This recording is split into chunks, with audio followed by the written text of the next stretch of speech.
السلام علیکم۔ ناول دھوپ سی چھاؤں، رائٹر ماریا وان، قسط نمبر 2۔ اگلا دن اتوار کا تھا۔ سبھی گھر میں موجود تھے۔ مہروز ناشتے سے فارغ ہو کر اب کچن میں کھڑی برتن دھو رہی تھی۔ عظیم موبائل کے ساتھ مصروف تھا، جبکہ سکندر اخبار ہاتھ میں تھامے پڑھ رہے تھے۔ بس شمشیر اب تک اپنے کمرے میں پڑا سو رہا تھا۔ عظیم اپنا موبائل ایک طرف رکھتا کچن میں گیا اور بہت فرصت سے سینے پر ہاتھ باندھ کر مہروز کو برتن دھوتے دیکھنے لگا۔ ایسے کیا دیکھ رہے ہیں؟ مہروز مصروف سے انداز میں بولی۔ بس دیکھ رہا ہوں تم گھر کے کام کرتی ہوئی کیسی پیاری لگتی ہو۔ عظیم اس کے پاس آیا۔ اچھا، کوئی پہلی بار تو نہیں کر رہی، بچپن سے ہی کرتی آ رہی ہوں، آپ نے اب دیکھا ہے؟ مہروز خفا ہوئی۔ ارے اب میں کسی اور نظر سے دیکھ رہا ہوں، عظیم شرارتی انداز میں بولا۔ کس نظر سے؟ مہروز نے ایک نظر اس پر ڈالی۔ ہائے، محبت بھری نظر سے۔ عظیم نے اپنے ہاتھ سے مہروز کے چہرے پر آئی لٹ کو ہٹاتے ہوئے کہا۔ واہ، کیا رومانس ہو رہا ہے یہاں۔ شمشیر جو ناشتے کی غرض سے کچن میں آیا تھا، ان کی باتیں سن کر آگ بگولا ہو گیا۔ وہ مہروز نے گھبرا کر گیلے ہاتھوں سے اپنا دوپٹہ سر پہ ٹھیک کیا، جبکہ عظیم نے اکتائی ہوئی نظر شمشیر پر ڈالی، جیسے اسے شمشیر کا اس وقت یہاں آنا سخت برا لگا ہو۔ کیا وہ؟ بہت خوب۔ اگر عظیم بھائی کی جگہ میں ہوتا تو اب تک نہ جانے آپ سب کی عزتوں کے کتنے جنازے نکل چکے ہوتے۔ شمشیر چیخنے والے انداز میں دھاڑا۔ اسے مہروز اور عظیم کا اتنا فرینک ہونا سخت برا لگا تھا۔ بس، زیادہ بکواس کرنے کی ضرورت نہیں، عظیم نے ہاتھ اٹھا کر اسے ٹوکا۔ شور کی آواز سن کر سکندر اور زاہدہ بھی کچن کی طرف آئے۔ یہ صبح صبح تم دونوں نے لڑنا کیوں شروع کر دیا؟ سکندر نے غصے سے شمشیر کو دیکھتے ہوئے پوچھا۔ ابا، آپ سب لوگ کتنے دوگلے ہیں نا۔ یہ آپ کا ہونہار بیٹا کچن میں کھڑا ہو کر آپ کی بھتیجی کے ساتھ رومانس جھاڑ رہا ہے، مگر آپ دونوں بے خبر اپنے کاموں میں مصروف ہیں۔ اس کی جگہ اگر میں ہوتا تو آپ دونوں نے مجھے کافر قرار دے دینا تھا۔ شمشیر مہروز اور عظیم کو باری باری دیکھتے ہوئے غصے سے کہنے لگا۔ میاں، تم ان دونوں کے معاملات میں زیادہ بولنے کی ضرورت نہیں۔ پہلے خود کو اس قابل بناؤ کہ ان دونوں کے بارے میں بات کر سکو۔ سکندر نے بھی سخت انداز میں شمشیر کو بات کرنے سے منع کیا۔ واہ، میں اس قابل نہیں ہوں، لیکن ان دونوں کو پورا حق ہے کہ مجھے ہر جگہ ذلیل کرتے رہیں۔ ابا، آپ کے اصول میرے لیے الگ کیوں ہیں؟ عظیم کو چھوٹ ہے کہ وہ یہ گند کرتا رہے۔ منہ سنبھال کر بات کرو شیرو۔ عظیم نے شمشیر کی بات کو پورا ہونے سے پہلے ہی کاٹ دیا۔ تم رکو عظیم، میں خود اس سے بات کرتا ہوں۔ ہاں، میرے اصول تمہارے لیے الگ ہیں، کیونکہ تم بھروسے کے قابل نہیں ہو۔ اور جہاں تک عظیم اور مہروز کی بات ہے تو آج سن لو، میں عنقریب ان دونوں کا رشتہ کرنے والا ہوں۔ مہروز اس گھر کی بہو بنے گی اور میرے عظیم کی دلہن۔ سکندر نے عظیم اور مہروز کے دل کی بات آسانی سے کہہ دی۔ زاہدہ بھی محبت سے عظیم اور مہروز کو دیکھا، جبکہ شمشیر کو ایک پل کے لیے لگا جیسے اس کا سانس رک گیا ہو۔ اور تم شمشیر، اگر اپنی حرکتوں سے باز نہ آئے تو مجھے تمہارے لیے کوئی اور بندوبست کرنا پڑے گا۔ سن رہے ہو تم؟ سکندر 2 قدم اٹھاتے شمشیر کے پاس آ کر دھاڑے۔ بہت غلط کر رہے ہیں آپ لوگ میرے ساتھ۔ اس سب کا انجام بہت برا ہوگا، آپ سب روئیں گے اور میں ایک ایک بات کا بدلہ لوں گا آپ سب سے۔ شمشیر ٹوٹے اور بکھرے لہجے میں کہتا الٹے قدموں وہاں سے بھاگنے کے انداز میں نکل گیا، جبکہ عظیم ایک گہرا سانس لے کر مسکرایا، جیسے اسے شمشیر کو اس طرح دیکھ کر دلی خوشی ملی ہو۔ کیا بات ہے شیرو بھائی، اتنا اداس کیوں ہے؟ گوگا، جو کہ شمشیر کا بچپن کا دوست تھا، عمر میں اس سے چند سال چھوٹا تھا، مگر شمشیر کے بہت قریب تھا۔ شمشیر کو اس طرح پریشان دیکھ کر اپنا گیم چھوڑتا اس کے پاس آیا۔ کچھ نہیں، بس زندگی سے اکتاہٹ ہو رہی ہے۔ شمشیر سگریٹ جلاتا بولا۔ کیوں بھائی، ابھی تو تم جوان ہو، ابھی تو ہم نے بہت گیم کھیلنے ہیں۔ گوگا اپنی جیب سے لائٹر نکالتا ہوا بولا۔ پتہ نہیں یار، یہ زندگی ایک کے بعد ایک مایوسی کیوں دینے لگی ہے۔ جی کرتا ہے ایک دن اپنے گھر کو گھر والوں سمیت آگ لگا دوں، سب راکھ ہو جائے۔ اپنی سگریٹ جلاتے ہوئے وہ بے بسی سے بولا۔ بات کیا ہوئی ہے شیرو بھائی؟ مجھے اب آپ کی فکر ہو رہی ہے۔ گوگا فکر مند ہوا۔ بس وہی عظیم کی عظمتیں مجھے لے ڈوبی ہیں، پورے گھر پر قبضہ کر لیا ہے اس نے۔ اب کسی کے لیے میں کوئی معنی رکھتا نہیں۔ یہاں تک کہ مہرو بھی مجھے نفرت سے دیکھنے لگی ہیں۔ شمشیر نے تکلیف سے کہتے ہوئے آنکھیں بند کی۔ او ہو، اگر آپ کہو تو ہم 3-4 لڑکے مل کر عظیم بھائی کی ٹھکائی لگائیں۔ پاؤں پکڑ کر معافی نہ مانگی تو میرا نام بھی گوگا نہیں۔ گوگا جذباتی انداز میں بولا، نہیں گوگے، اس عظیم کے لیے تو اکیلا میں ہی کافی ہوں۔ 1-2 بار لگائی ہے میں نے، اب میرے پاس آتے ہوئے ڈرتا ہے، مگر اب اس نے مجھے تکلیف دینے کا نیا راستہ نکال لیا ہے۔ خیر، ہار تو میں بھی نہیں مانوں گا۔ شمشیر نے سگریٹ کا دھواں ہوا کے سپرد کیا۔ بھائی بس جب ہماری ضرورت پڑے ہمیں بتانا ضرور۔ اب اندر چلیں، سب آپ کا انتظار کر رہے ہیں۔ گری جی جو آپ ہو، گوگا ہنستا ہوا بولا۔ اچھا، سگریٹ پی کر آتا ہوں، تم لوگ شروع کرو۔ شمشیر سگریٹ کے کش لینے لگا۔ گوگا سر ہاں میں ہلاتا اندر کی طرف چلا گیا۔ شمشیر نے آج پھر کھیل کے آخر میں 2 لڑکوں کی دھلائی کر ڈالی۔ وہ دونوں اپنی جان بچاتے وہاں سے بھاگے، مگر چند لمحوں بعد ہی وہ اپنے گروپ کے لوگوں کے ساتھ چاقو اور گن لیے گیم ہال میں پہنچ گئے۔ یہ ہے شیرو بھائی، آج کل بہت بدماشی دکھا رہا ہے، مار ڈالو اسے۔ ریاض نے اپنے ماتھے سے بہتے خون کو صاف کرتے ہوئے شمشیر کی طرف اشارہ کیا۔ ایک لمبا چوڑا شخص آہستہ سے قدم اٹھاتا شمشیر کے پاس آ کر کھڑا ہوا اور اسے اوپر سے نیچے دیکھا۔ تو تم ہو شیرو شمشیر سکندر؟ ہاں۔ اس شخص نے اپنی قمیض کے نیچے سے گن نکالی۔ ہاں میں ہوں، کوئی مسئلہ ہے؟ شمشیر نے آنکھوں کو چھوٹا کرتے ہوئے اسے گھورا۔ تمہیں معلوم ہے ہم کون ہیں؟ وہ شخص اپنی گن کی نال پر پھونک مارتا بولا۔ تم اس وقت میرے محلے میں کھڑے ہو، میں کون ہوں یہ تم لوگوں کو اگر معلوم ہے تو اتنا کافی ہے۔ شمشیر طنزیہ مسکرایا۔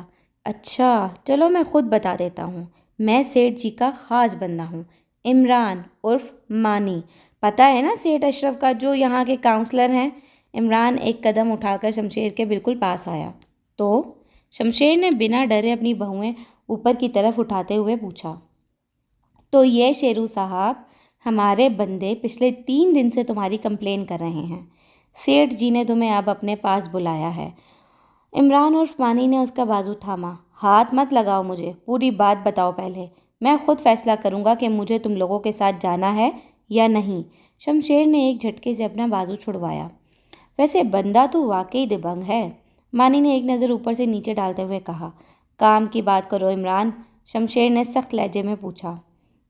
بات یہ ہے شمشیر سکندر صاحب کہ ہمارے سیٹھ کو لگتا ہے کہ تم بہت کام کے بندے ہو، مگر خود کو ان بیکار کھیلوں اور جھگڑوں میں ضائع کر رہے ہو۔ تم ایک خوبرو نوجوان ہو، مضبوط جسم کے مالک ہو، تم اپنے آپ کو یوں ضائع نہ کرو۔ وہ تمہیں کوئی ایسا کام دینا چاہتے ہیں کہ تم اپنی کمزوری کو اپنی طاقت بناؤ اور ایک کامیاب زندگی گزارو۔ مانی نے تفصیل سے جواب دیا اور ٹانگیں پھیلا کر سامنے پڑی کرسی پر بیٹھ گیا۔ ان سب میں سیٹھ کا کیا فائدہ؟ شمشیر بھی کرسی کو کھسکا کر اس کے نزدیک بیٹھا۔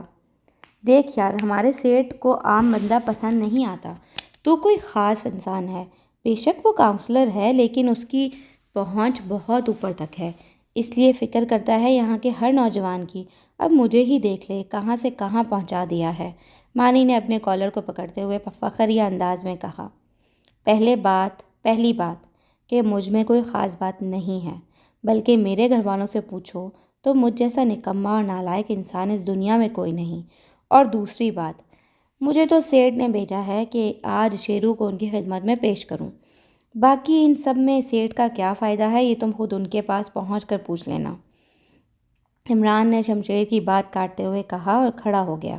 البتہ شمشیر چند لمحے بیٹھ کر سوچتا رہا کہ اسے جانا چاہیے یا نہیں۔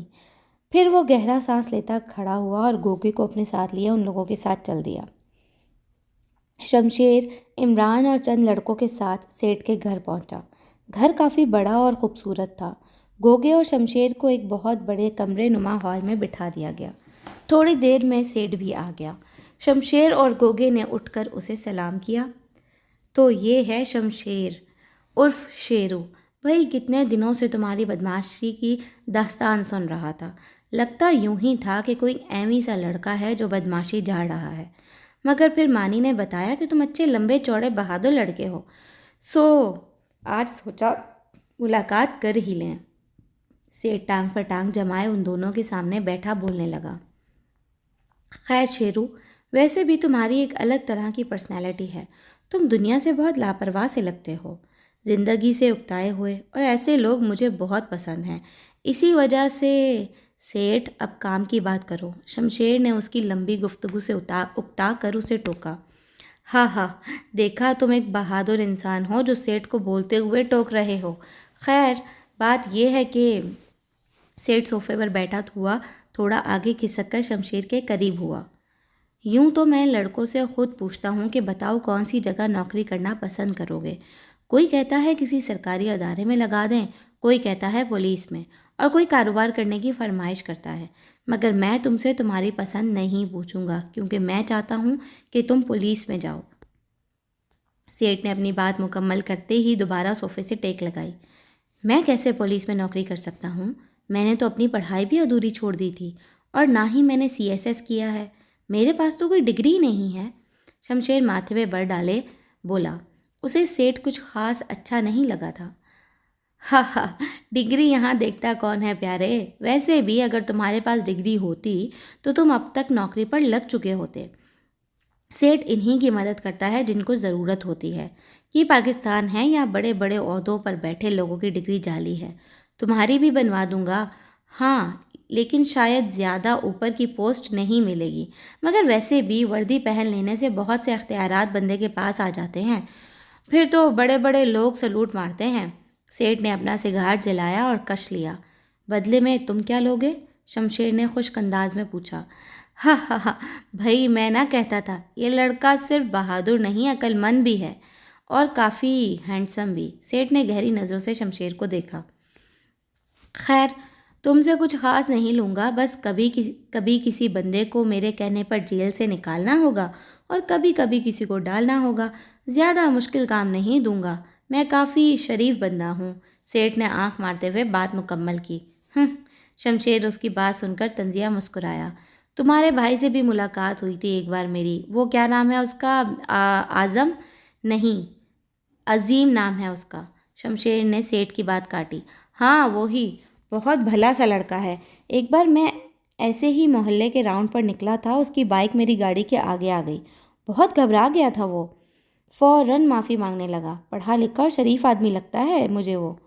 سیٹھ اب شمشیر کی دکھتی رگ پر پیر رکھنے لگا۔ وہ جانتا تھا کہ شمشیر کو کیسے گھیرنا ہے۔ شریف؟ شمشیر نے گہرا سانس لے کر اپنا غصہ دبایا۔ مجھے اندازہ ہو رہا ہے کہ تم اپنے گھر والوں سے کچھ خاص خوش نہیں ہو۔ خیر ہو جاتا ہے انسان اس عمر میں باغی، لیکن ایک بات میں تمہیں بتا دوں، اگر تم پولیس میں لگ گئے نا تو تمہارا پورا گھر تو کیا، پورا محلہ جھک کر سلام کرے گا۔ سیٹھ نے سگار کا دھواں چھوڑتے ہوئے کہا۔ مجھے منظور ہے، بس ایک شرط ہے میری۔ شمشیر نے سنجیدہ نظروں سے سیٹھ کو دیکھتے ہوئے کہا۔ اچھا شرط، چلو بولو۔ سیٹھ نے مسکراہٹ دباتے ہوئے پوچھا۔ مجھے رہنے کے لیے کوئی چھوٹا سا گھر یا اپارٹمنٹ چاہیے جہاں سب چیزیں موجود ہوں، مطلب فرنش ہو۔ میں اپنے گھر سے نکلنا چاہتا ہوں، وہاں مزید نہیں رہ سکتا۔ شمشیر نے شرط بتائی۔ اوہ، نوکری سے پہلے ہی اتنی بڑی ڈیمانڈ؟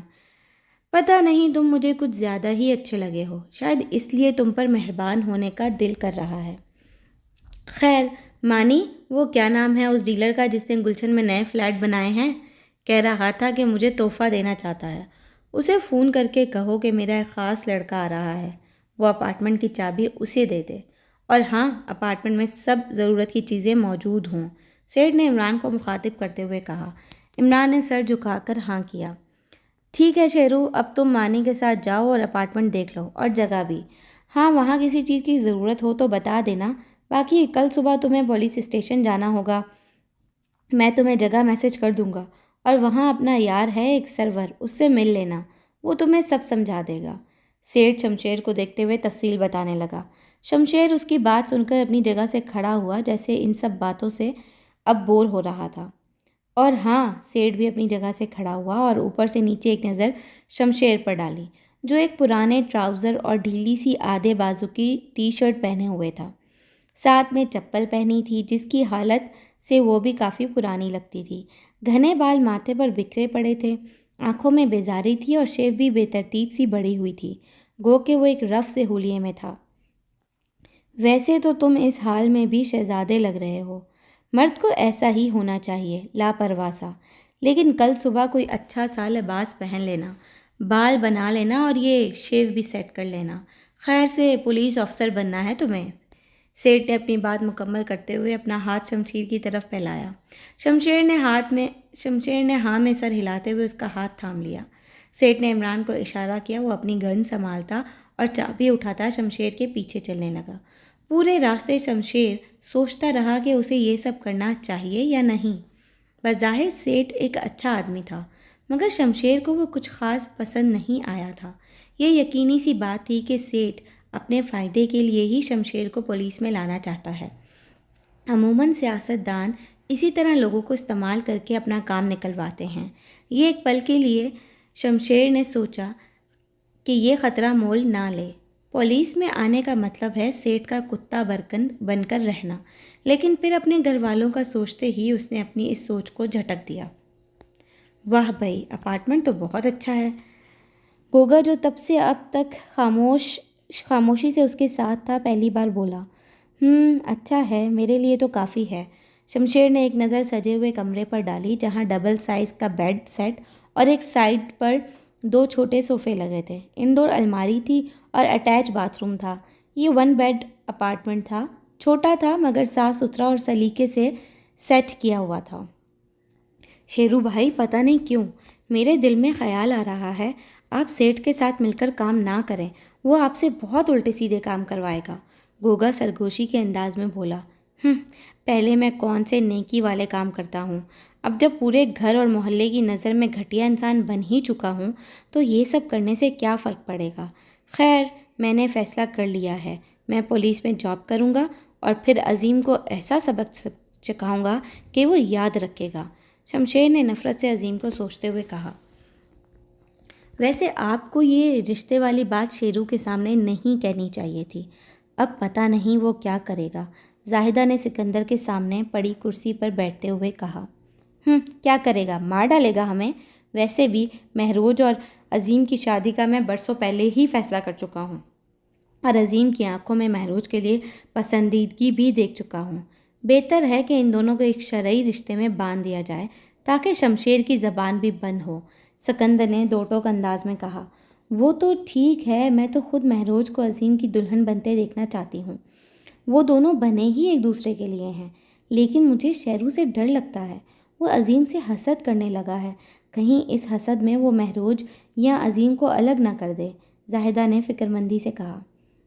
یہ بات تمہاری ٹھیک ہے، شیرو اب باغی ہو چکا ہے، اسے اب ہم سے کوئی غرض نہیں رہا، وہ ہر الٹا کام اسی لیے کرتا ہے تاکہ ہمیں تکلیف دے سکے، لیکن اس کا مطلب ہرگز یہ نہیں کہ میں شیرو کو عظیم کے ساتھ کوئی زیادتی کرنے دوں گا، شیرو کا بھی کوئی بندوبست کرنا ہوگا۔ سکندر سوچنے کے انداز میں بولنے لگے۔ کیسا بندوبست؟ زاہدہ بے چینی سے پوچھا۔ سوچ رہا ہوں اسے دبئی بھیج دوں، وہاں جا کر محنت مزدوری کرے گا تو عقل ٹھکانے آئے گی، میرا ایک دوست ہے وہاں، وہ مدد کر دے گا اس کی۔ یہ تو بہت اچھا سوچا ہے آپ نے، بس پھر جلدی سے یہ کام شروع کروائیں، زاہدہ نے خوشی سے کہا۔ لیکن ابھی اتنے پیسے نہیں ہیں، سوچتا ہوں پہلے عظیم اور مہروج کی شادی کر دوں، بعد میں کوئی کمیٹی ڈال کر اسے بھی دبئی بھیجنے کا انتظام کروں گا۔ سکندر گہرا سانس بھرتے ہوئے بولا۔ نہیں سکندر جی، مہروج اور عظیم سمجھدار بچے ہیں، ان کی شادی شیرو کے جانے کے بعد بھی ہو سکتی ہے، مجھے تو ڈر ہی لگا رہتا ہے کہ شیرو ان دونوں کی شادی کو لے کر کوئی الٹی حرکت نہ کر دے۔ آپ ایسا کریں، جو پیسے جمع ہیں ان سے شیرو کو دبئی بھیج دیں، شاید ہم سب سے دور رہنے کے بعد اسے ہماری قدر کا اندازہ ہو۔ زاہدہ نے اپنا مشورہ دیا۔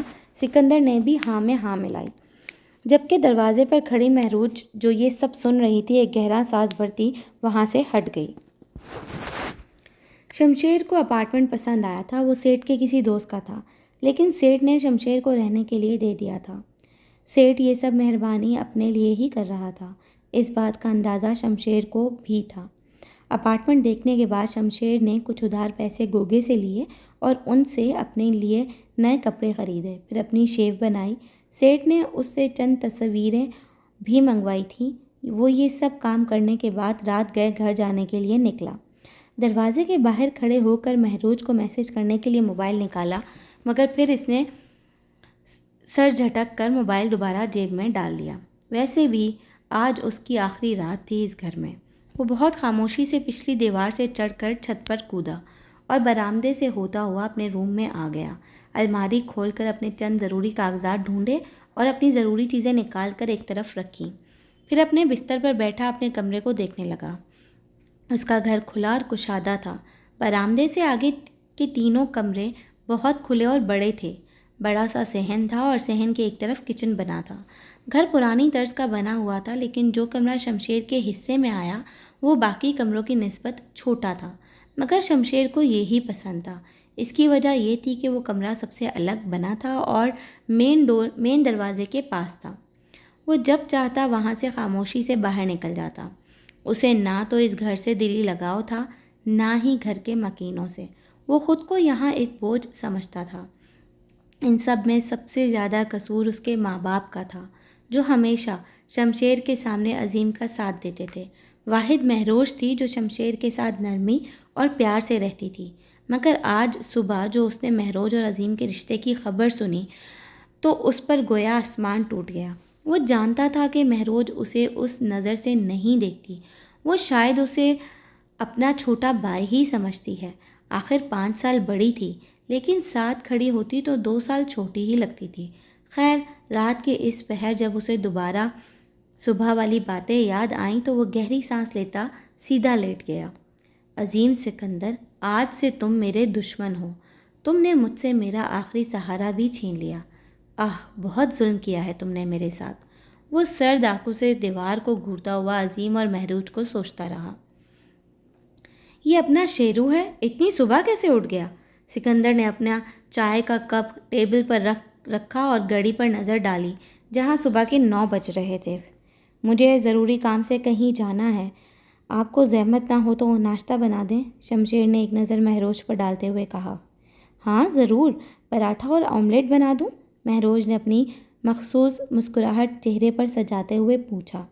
شمشیر نے اس کے مسکراتے لبوں پر نظر ڈالی۔ ہم بنا دیں۔ اپنی نظروں کا رخ بدلتا ہوا وہ ایک کرسی پر بیٹھ گیا۔ سکندر نے کچھ کہنے کے لیے منہ کھولا ہی تھا کہ زاہدہ نے انہیں آنکھ کے اشاروں سے کچھ بھی کہنے سے روکا۔ بہت عرصے بعد وہ یوں سب کے ساتھ بیٹھ کر ناشتہ کرنے والا تھا۔ عظیم البتہ صبح ہی اپنے آفس کے لیے نکل چکا تھا۔ شیرو بیٹا، کہاں جا رہے ہو؟ زاہدہ نے بہت نرمی سے شمشیر کو پکارا۔ بتایا تو ہے ابھی، ایک ضروری کام سے جا رہا ہوں، شمشیر نے سنجیدگی سے جواب دیا۔ ہاں لیکن کام ہے کیا یہ بھی تو بتاؤ، سکندر نے اکتا کر پوچھا۔ شام کو آپ سب کو بتا دوں گا، فکر مت کریں، شمشیر نے ایک نظر اپنے باپ پر ڈالی۔ ہم فکر کیوں نہ کریں؟ زندگی میں کوئی ایسا کام کیا ہے جس پر ہم بے فکر ہو کر رہ سکیں؟ سکندر نے اپنی چائے کا آخری گھونٹ بھرا اور کپ خالی کر کے ٹیبل پر رکھا۔ شمشیر بس خاموشی سے سکندر کو دیکھتا رہا۔ سکندر اس کا باپ تھا۔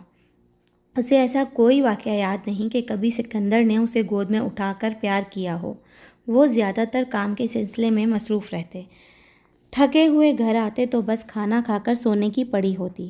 شمشیر کا اکثر دل چاہتا کہ وہ اپنے باپ سے لاڈ کرے، مگر سکندر ایک سخت اور سنجیدہ قسم کے باپ تھے۔ ایسا نہیں کہ سکندر نے عظیم کو بہت زیادہ لاڈ پیار دیا تھا یا اسے گود میں اٹھایا تھا، مگر پہلا بیٹا اور اولاد ہونے کی حیثیت سے وہ اس کے ساتھ نرمی سے پیش آتے تھے اور اس کی پڑھائی میں بھی دلچسپی لیتے تھے۔ عظیم کو بھی اس بات کا گھمنڈ تھا، مگر جب شمشیر اسکول جانے کے قابل ہوا تو سکندر نے ساری ذمہ داری عظیم پر ڈال دی، اور عظیم اپنے سے 8 سالہ چھوٹے بھائی سے بجائے پیار محبت سے پیش آتا وہ اسے خوب تنگ کرتا اور اپنے ماں باپ کے سامنے اسے ذلیل کرنے کا کوئی موقع ہاتھ سے جانے نہ دیتا۔ آپ رہنے دیں، بس ابھی اسے ڈھنگ سے ناشتہ کرنے دیں، پہلی بار وہ ہمارے ساتھ بیٹھا ہے۔ میرا بچہ بہت پیارا بھی لگ رہا ہے، خیر سے شیو بنائی ہے نا؟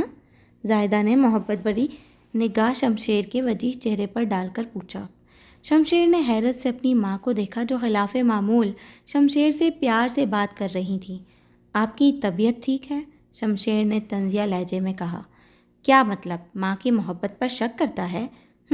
مانا کہ تجھے تھوڑا ڈانٹ دیتے ہیں، تجھ پر سختی کرتے ہیں، مگر تیرے بھلے کے لیے ہی سب کچھ کرتے ہیں، زاہدہ نے برا مانتے ہوئے جواب دیا۔ بھلے کے لیے؟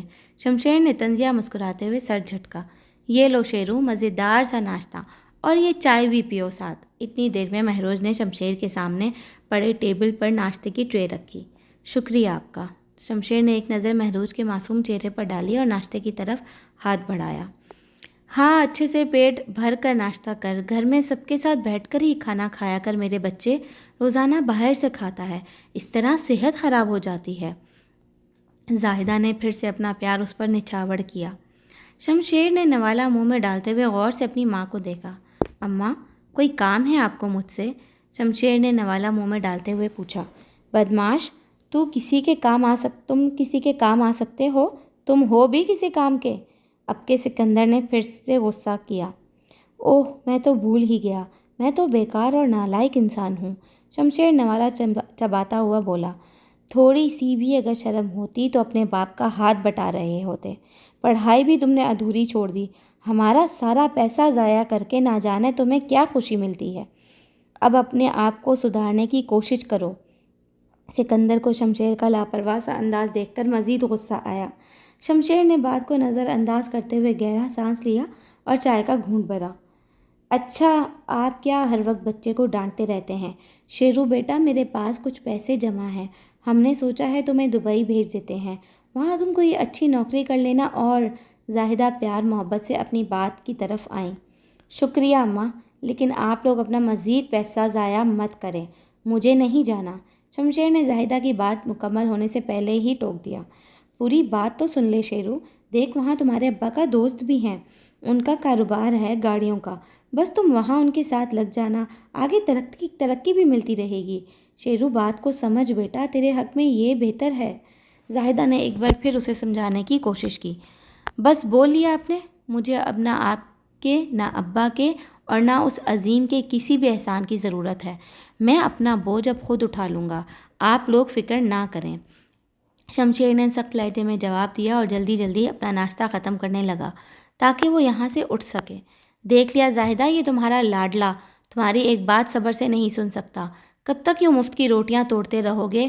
بڑے غیرت مند، یہ آٹا عظیم کی تنخواہ سے ہی آتا ہے جسے تم مزے لے کر کھا رہے ہو، تم چاہو بھی تو اس کا احسان نہیں اتار سکتے۔ سکندر نے قدرے اونچی آواز میں اسے ڈانٹا۔ شمشیر جو منہ میں نوالا ڈالنے والا تھا، سکندر کی بات سن کر وہیں رک گیا۔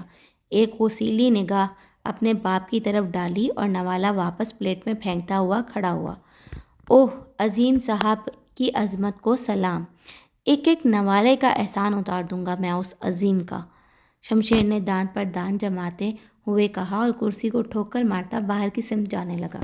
شیرو پلیز ناشتہ تو پورا کر لو۔ مہروز تیز قدم اٹھاتی اس کی طرف آئی۔ شمشیر ایک پل کے لیے رکا اور مہروز کی طرف پلٹا۔ ناشتہ اور چائے واقعی آپ نے بہت مزے کی بنائی تھی، اگر میرا باپ عظیم کا نام نہ لیتا تو شاید میں پورا کھا لیتا، مگر اب دل کر رہا ہے کہ حلق میں انگلی ڈال کر کھایا ہوا بھی نکال دوں۔ مہروز نے شمشیر کے لہجے میں تڑپ محسوس کی۔ شیرو، کیوں ہر چھوٹی چھوٹی بات پر غصہ ہو جاتے ہو؟ اگر کہو تو تمہارے کمرے میں دے جاؤں تمہارا باقی ناشتہ؟ مہروز فکر مند ہوئی۔ نہیں مہروز بی بی، باقی آپ کھا لیں، مجھے یہی ہضم ہو جائے بہت ہے۔ شمشیر نے ایک نظر مہروز کے دوپٹے میں لپٹے سر پر ڈالی اور گہرا سانس لیا۔ میں ذرا کام سے جا رہا ہوں، شام میں آ کر اس کام کے بارے میں آپ سب کو بتاؤں گا، آپ پریشان مت ہو، میرا پیٹ بھر چکا ہے، اللہ حافظ۔ شمشیر نرم لہجے میں کہتا وہاں سے پلٹ کر باہر نکل گیا۔ مہروز اسے جاتا دیکھتی رہی۔ وہ ایسی ہی تھی، نرم دل، چاہے شمشیر اس کے ساتھ جتنی مرضی سختی سے بات کرتا، وہ اگلی دفعہ سب بھول کر پھر سے اس کے ساتھ ٹھیک ہو جاتی۔ اب بھی اسے شمشیر کا یوں ناشتہ چھوڑ کر جانا برا لگ رہا تھا۔ وہ اکثر یہی سوچتی کہ نہ جانے آگے کیا ہونے والا ہے۔ کبھی کبھی اسے شمشیر سے بہت ڈر بھی لگتا، کیونکہ وہ اب مہروز کو بہت سخت اور اجنبی نگاہوں سے دیکھنے لگا تھا۔ بچپن سے ہی وہ مہروز سے اٹیچ تھا، اس کے ساتھ ہمیشہ نرمی سے بات کرتا تھا۔ کہیں کوئی لڑائی کر رہا ہوتا اور مہروز منع کرتی تو وہ وہیں رک جاتا، مگر اب پڑھائی ادھوری چھوڑ دینے کے بعد سے وہ مہروز سے بھی بدظن ہو گیا تھا۔ مہروز کو محسوس ہونے لگا تھا کہ وہ مہروز پر ہر وقت طنز کرتا رہتا ہے، خاص طور پر جب مہروز عظیم کے ساتھ ہوتی ہے تو اس کی آنکھوں میں ایک آگ سی جلنے لگتی ہے، جسے محسوس کر کے مہروز ڈر بھی جاتی تھی۔ وہ اپنی سوچوں کو سر سے جھٹکتی واپس اندر کی طرف آ گئی۔ سیٹھ نے واقعی ہی اس کے لیے سب کاغذات کا بندوبست کر لیا تھا۔ وہ تمام ضروری کاغذات لے کر مانی کے ساتھ تھانے روانہ ہو گیا۔ آج وہاں جا کر اسے اپنا لیٹر لینا تھا اور وردی کے لیے ناپ بھی دینا تھا۔ سیٹھ نے اسے بتایا کہ اس کی کوشش تھی کہ وہ اسے ایس پی کا رینک دلوا دیتے، لیکن فی الحال اس کی جاب اے ایس پی کے طور پر ہوئی تھی۔ شمشیر کو ان سب سے کوئی فرق نہیں پڑتا تھا، کیونکہ وہ جانتا تھا پاکستان میں پولیس کی کسی بھی پوسٹ پر چلے جاؤ، اس کے اختیارات کون سا اس کے پاس ہوتے ہیں۔ شمشیر اور عمران عرف مانی تھانے کے حدود میں داخل ہوئے۔ مانی کو دیکھتے ہی حوالدار نے سلوٹ مارا، جسے مانی نے مسکرا کر جواب دیا، جبکہ شمشیر خاموش نگاہوں سے سب کو دیکھتا مانی کے پیچھے پیچھے چلتا رہا۔ ہاں بھائی رشید، ایس پی صاحب کو بتا دو نیا بچہ آ گیا ہے، مانی نے ایک کمرے کے باہر کھڑے ہو کر حوالدار سے کہا۔ جی مانی بھائی، وہ آپ کا ہی انتظار کر رہے ہیں، آ جائیں آپ لوگ۔ اس نے کمرے کا دروازہ کھولا اور ایک نظر شمشیر پر ڈالی، جو منہ بند کیے مغرور سے انداز میں اندر کی طرف بڑھ گیا۔ یہ بچہ تو پورا روبدار لگتا ہے، اللہ خیر کرے ہماری، رشید نے دل ہی دل میں کہا۔ وہ دونوں کمرے میں داخل ہوئے۔ السلام علیکم ایس پی صاحب، مانی نے جوشیلے انداز میں ایس پی کے آگے ہاتھ پھیلا کر سلام کیا۔ اس نے بھی اپنی کرسی سے اٹھ کر مانی سے ہاتھ ملایا۔ کیا حال ہے عمران راجا؟ ایس پی نے اخلاقاً پوچھا۔ میں ٹھیک ہوں، اللہ کا کرم ہے، بس آپ پیاروں کی دعائیں ہیں، مانی نے مصنوعی انداز میں ہنستے ہوئے جواب دیا۔ ایس پی بھی مسکرایا اور ایک نظر خاموش اور سنجیدہ کھڑے شمشیر پر ڈالی، جو سپاٹ نظروں سے ایس پی کو ہی دیکھ رہا تھا۔ تو یہ ہے وہ بچہ، کیا نام تھا؟ شیرو، ایس پی یاد کرنے والے انداز میں بولا۔ شمشیر سکندر، اے ایس پی شمشیر سکندر، شمشیر نے اس کی بات کاٹتے ہوئے کہا، سنجیدگی سے کہا۔ اوہ اچھا اچھا، آؤ نوجوان، welcome to this world. SP پی نے مسکرا کر اس کے آگے ہاتھ پھیلایا، جسے شمشیر نے تھام کر جواب دیا۔ تو تم ہو ہمارے نئے ساتھی، سیٹھ صاحب تو کافی دیوانے ہو گئے ہیں تمہارے، بیٹھو تم لوگ، کھڑے کیوں ہو؟ ایس پی سامنے پڑی کرسیوں پر اشارہ کرتے ہوئے انہیں بیٹھنے کا کہا۔ وہ دونوں اپنی اپنی کرسی پر بیٹھ گئے۔ بات یہ ہے شمشیر کہ سیٹھ نے تم سے پہلے بھی بہت سے بچوں کو یہاں پولیس میں بھرتی کیا ہے، لیکن جو جذبہ اور محبت تمہارے لیے انہوں نے دکھائی ہے وہ تو کمال ہے۔ کل خود یہاں آ کر ہر ایک کام خود کروایا ہے، بہت لکی ہو تم، ایس پی مسکرا کر بتانے لگا، مگر نہ جانے کیوں شمشیر کو اس کی باتوں میں ایک طنز اور وارننگ سی محسوس ہوئی۔ خیر بتاؤ کیا خدمت کروں، ٹھنڈا یا گرم؟ ایس پی نے بات بدلتے ہوئے پوچھا۔ نہیں بس مجھے تو ابھی ایک ضروری کام سے جانا ہے، آپ بس اس کو آگے کا سب سمجھا دیں، سیٹھ صاحب چاہتے ہیں کہ یہ کل سے ہی اپنی ڈیوٹی پر آ جائے، مانی نے کھڑے ہوتے ہوئے جلد بازی میں کہا۔ ارے ایسے کیسے سوکھے منہ جا رہے ہو، تھوڑی دیر بیٹھتے گپ شپ لگتی، ایس پی بھی اخلاقاً کھڑا ہوا۔ نہیں سر، بس ضروری کام سے جانا ہے، پہلے ہی دیر ہو گئی، بس ہمارے بچے کا خیال رکھنا اور جو آگے کے معاملات ہیں اسے سمجھا دینا۔ اچھا شیرو، اب میں چلتا ہوں، میرا کام ختم، امید ہے تم سیٹھ صاحب کی امیدوں پر پورا اترو گے۔ مانی نے سر جھکا کر سامنے بیٹھے شمشیر کو دیکھا اور ہاتھ ملاتا باہر کی طرف نکل گیا۔ تو شمشیر سکندر، پہلے کوئی تجربہ ہے کسی جگہ کام کرنے کا؟ ایس پی سرور نے اپنی جگہ بیٹھتے ہوئے پوچھا۔ نہیں، شمشیر نے مختصر جواب دیا۔ خیر اندازہ تو ہوگا کہ ہمارے ملک کی پولیس کام کیسے اور کس کے کہنے پر کرتی ہے۔ دیکھو میں سیدھی بات کرتا ہوں، سیٹھ نے تمہیں یہ نوکری مفت میں نہیں دی، اس کے بدلے وہ تم سے بہت الٹے سیدھے، بلکہ نہیں صرف الٹے کام کروائے گا، سو تمہیں اس کی بات اس کے کام کرنے بھی ہوں گے۔ ظاہر ہے یوں بنا تجربے اور تعلیم کے اس کرسی پر بیٹھنا آسان نہیں ہے، سو ان شارٹ تمہیں سیٹھ اپنا پالتو کتا بنا کر یہاں رکھے گا، لیکن ایک بات یاد رکھنا، الٹے کام تو ہمیں کرنے ہی پڑتے ہیں، لیکن ان کاموں کو کرنے کا ایک گریس بھی ہوتا ہے۔ تو میرا ایک مشورہ ہے، اس گریس کو توڑنا مت، باقی تمہاری مرضی، سرور نے اپنے سامنے سے ایک رسالہ اٹھا کر اس کے سامنے رکھتے ہوئے کہا۔ اور کوئی مشورہ؟ شمشیر نے سنجیدہ نظریں سرور پر گاڑتے ہوئے کہا۔ ہاں بہت دبنگ سے لگتے ہو، لگتا ہے خوب آگے جاؤ گے۔ خیر بس ایک یہی مشورہ تھا، یہ یہاں کا رسالہ ہے، اس میں پولیس والوں کے لیے اچھی اچھی باتیں لکھی ہیں، اگر پڑھنا چاہو تو پڑھ لینا، سرور نے رسالے کی طرف اشارہ کرتے ہوئے کہا۔ نہیں، مجھے اچھی باتوں میں کچھ خاص دلچسپی نہیں ہے، شمشیر نے جواب دیا۔ اسی لیے سیٹھ کو تم اتنے پسند آئے ہو۔ خیر اب پہلے تم جا کر اپنی وردی کا سائز دے دو، پھر ہمارے ڈرائیور کے ساتھ مین آفس چلے جانا، وہاں کچھ سرکاری فارمیلٹی پوری کرنی ہوگی، وہیں اپنے سارے کاغذات بھی جمع کروا دینا۔ بلکہ ایسا کرو حوالدار کو ساتھ لے جاؤ، وہ تمہیں سب سمجھا دے گا۔ Good luck. ایس پی سرور نے بات ختم کی۔ شمشیر سر خم کرتا اس کے بتائے ہوئے کام کرنے نکل پڑا۔ پورا دن انہی کاموں میں گزر گیا۔ رات 10 بجے اسے فرصت ہوئی تو وہ گھر واپس آیا تاکہ اپنا سامان لے کر نئے اپارٹمنٹ میں شفٹ ہو سکے۔ دروازہ لاک نہیں تھا، بس اوپر کنڈا پڑا تھا۔ شمشیر خاموشی سے دروازے کا کنڈا ہٹاتا اندر داخل ہوا۔ برآمدہ پار کرتے ہی اس کی نظر سامنے بیٹھے 4 لوگوں پر پڑی، جو بہت خوشگوار ماحول میں کھانا کھا رہے تھے۔ سکندر اور عظیم ایک طرف 2 کرسیوں پر بیٹھے تھے، جبکہ دوسری طرف مہروز اور زاہدہ بیٹھے تھے۔ عظیم کھانا کھاتے ہوئے کوئی بات بتا رہا تھا، جسے سن کر تینوں نے قہقہہ لگایا۔ واہ، ایک پرفیکٹ فیملی! یہاں تو میری کمی محسوس ہی نہیں ہوگی۔ شمشیر نے دکھ سے سوچا اور گہرا سانس لیتا اندر داخل ہوا۔ شیرو، تم اس وقت؟ عظیم کا منہ میں جاتا نوالا حیرت سے وہیں رک گیا۔ مہروز اور زاہدہ نے بھی پلٹ کر دیکھا۔ آؤ شیرو، ہمارے ساتھ کھانا کھاؤ بیٹا، زاہدہ نے اپنی حیرت چھپاتے ہوئے خوشی سے کہا۔ نہیں ماں، میں بس بات کرنے آیا ہوں یہاں۔ شمشیر نے کھڑے کھڑے ایک نظر چاروں پر ڈالی۔ جی شمشیر صاحب فرمائیے، ہم سن رہے ہیں۔ سکندر نے کھانے کا نوالا واپس رکھا اور سنجیدہ نظروں سے اسے دیکھنے لگا۔ ابا، میں یہ گھر چھوڑ کر جا رہا ہوں، شمشیر نے اتنی بڑی بات بہت آسانی سے کہہ دی۔ مہروز نے حیرت سے اپنے ہونٹوں پر ہاتھ رکھ لیا، جبکہ سکندر اور عظیم طنزیہ مسکرانے لگے۔ اچھا، کیا کسی نے تمہیں ایڈاپٹ کر لیا ہے؟ عظیم مذاق اڑانے والے انداز میں بولا۔ میں تم سے بات نہیں کر رہا اس وقت، شمشیر نے غصے کو دباتے ہوئے کہا۔ مجھ سے بات کرو، یہ کیا بکواس کر رہے ہو؟ کہاں جاؤ گے گھر چھوڑ کر؟ سکندر اپنی جگہ سے کھڑے ہوئے اور روبدار آواز میں پوچھا۔ مجھے نوکری مل گئی ہے اور انہی کی طرف سے اپارٹمنٹ بھی مل گیا ہے، اس لیے میں اپنا سامان لے کر جا رہا ہوں، شمشیر نے لاپرواہی سے بتایا۔ واہ، خوب کہی، تم جیسے نالائق کو نوکری بھی مل گئی اور اپارٹمنٹ بھی، کیا کہنے ہیں؟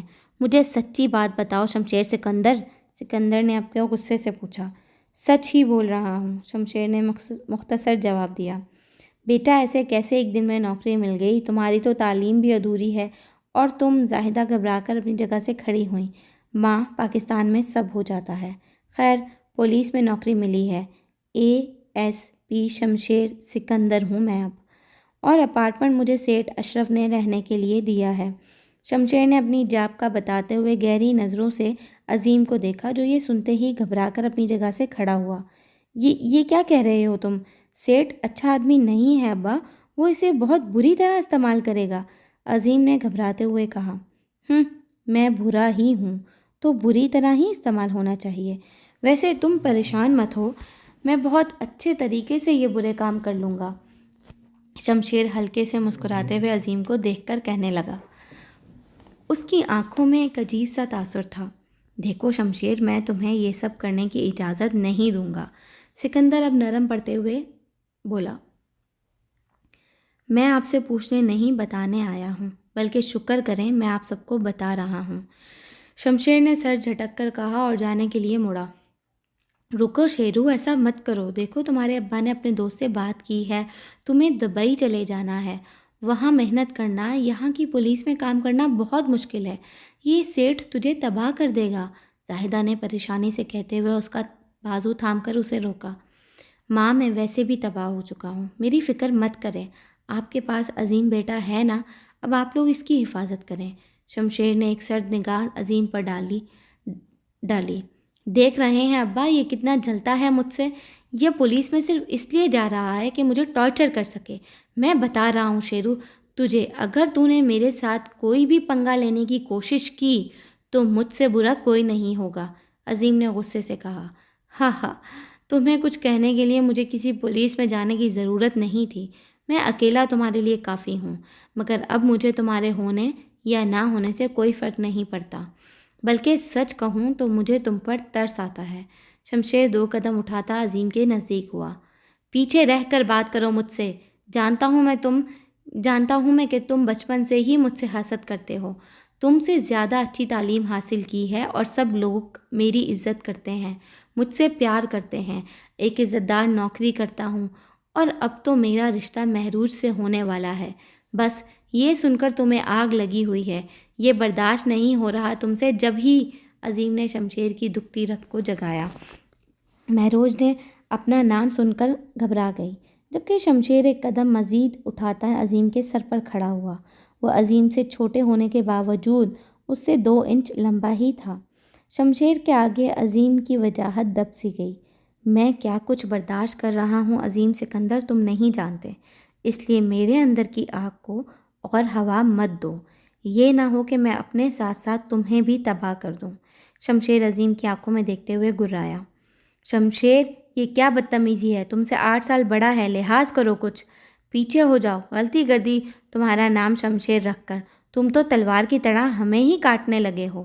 سکندر نے شمشیر کو بازو سے تھام کر پیچھے دھکیلا، تو اس کا نام عظیم رکھ کر فائدہ بھی تو حاصل کر لیا آپ نے، اس عظیم بیٹے کی ضرورت سے زیادہ عظمت دیکھ لی ہے آپ لوگوں نے۔ شمشیر نے گہرا سانس لے کر اپنا غصہ ٹھنڈا کرنا چاہا۔ تم اس لائق ہی نہیں ہو کہ تمہارے لیے فکر مند ہوا جائے، ہم ہی پاگل ہیں، تمہاری فکر میں اپنی نیندیں اڑا کر بیٹھے ہیں۔ سکندر نے نفرت بھری نظر شمشیر پر ڈالی، اسی لیے تو آزادی دے رہا ہوں آپ کو اپنی فکر سے۔ اگر کوئی پوچھے آپ کا دوسرا بیٹا کہاں ہے تو بھلے کہہ دیجیے گا کہ وہ میری اولاد نہیں تھا، اسے نکال دیا گھر سے۔ خیر آج کے بعد آپ لوگ کوشش کریے گا کہ ایسا کچھ نہ کریں کہ مجھے یہاں آنا پڑے، اور میں بھی آپ لوگوں کو اپنی شکل نہیں دکھاؤں گا۔ اللہ حافظ۔ شمشیر کرسی کو ٹھوکر مارتا اپنے کمرے کی طرف گیا تاکہ اپنا سامان سمیٹ کر لے جا سکے۔ زاہدہ اپنا سر پکڑے کرسی پر بیٹھ گئی۔ ہائے اللہ، یہ کیا ہو گیا، شیرو کو روکے کوئی۔ زاہدہ سر پیٹتے ہوئے رونے لگی۔ سکندر سر جھٹک کر اپنے کمرے کی طرف چل دیے۔ اماں پانی پئیں، پریشان مت ہوں، دیکھنا 2 دن میں ذلیل و خوار ہو کر واپس آ جائے گا، اسے کہاں عادت ہے کام کرنے کی۔ عظیم زاہدہ کو پانی پلانے لگا۔ مہرو بیٹی تم جاؤ اس کے پاس، وہ تمہاری بات پھر بھی سن لیتا ہے، اسے سمجھاؤ کہ وہ نہ جائے۔ زاہدہ نے پانی کے گلاس کو پکڑتے ہوئے مہروز سے کہا۔ خالہ میں بات کرتی ہوں، آپ پریشان نہ ہوں، وہ نہیں جائے گا، مہروز نے تسلی دی۔ تم کیوں بات کرو گی، دفع کرو اسے، کہا نا 2 دن میں خود ہی واپس آ جائے گا۔ عظیم نے غصے سے مہروز کو دیکھا۔ چپ کر عظیم، تجھے نہیں پتہ وہ کتنا ضدی اور سر پھرا ہے، وہ نہیں رکے گا۔ جاؤ مہرو، تم جا کر اس سے بات کرو، جاؤ جلدی۔ زاہدہ نے مہروز کو دیکھ کر زبردستی اسے کھڑا کیا۔ عظیم بے بسی سے مہروز کو شمشیر کے کمرے کی طرف جاتا دیکھنے لگا۔ ابھی کہانی جاری ہے۔ جی تو اپنی رائے ضرور دیں اور بتائیں، کیا شیرو مہرو کے کہنے پر رک جائے گا یا پھر سب سے بدلہ لینے پولیس جاب کرے گا؟